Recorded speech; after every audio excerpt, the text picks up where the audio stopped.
জংঘলত যেতিয়া সিংহ গৰ্জে তেতিয়া সকলো নীৰৱ হৈ পৰে, কিন্তু সেই নীৰৱতাৰ মাজতো চতুৰ শিয়ালে ৰচি থাকে নিজৰ ছাল।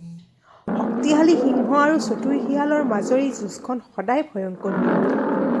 কিন্তু সিংহ আৰু শিয়ালৰ এই যুঁজৰ মাজত যেতিয়া অতৰ্কিতে আগমন ঘটে অন্য এক সিংহৰ, তেতিয়া আৰম্ভ হয় অগ্নিবাণৰ।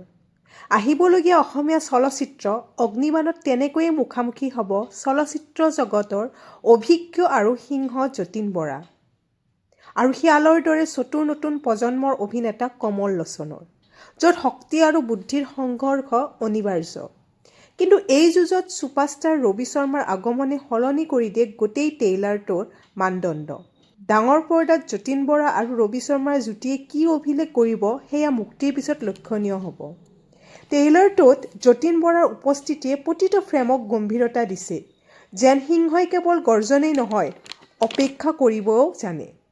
আনফালে কমল লোচনৰ চকুৰ ভাষা আৰু হাঁহিটোৱে বুজাই দিয়ে এই শিয়াল কেৱল চালাক নহয়, বিপজ্জনকো।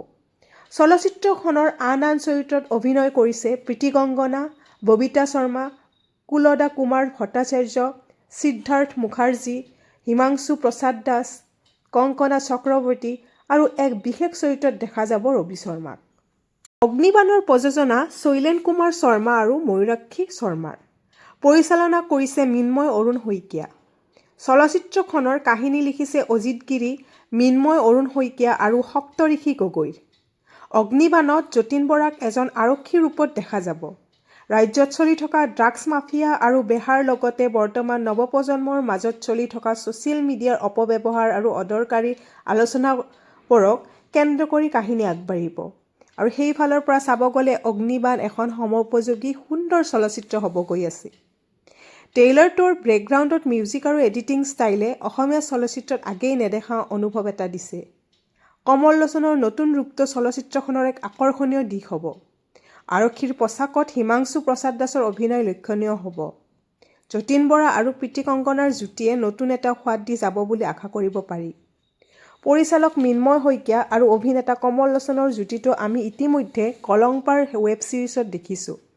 মুঠৰ ওপৰত অগ্নিবাণ এখন যথেষ্ট উন্নত মানদণ্ডৰ চলচ্চিত্ৰ হ'বলৈ গৈ আছে। উৎকৃষ্ট কাষ্টিং আৰু এক্টিং স্কিলে চলচ্চিত্ৰখনৰ প্ৰধান শক্তি হ'ব।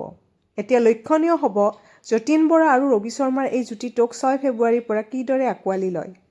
ধন্যবাদ।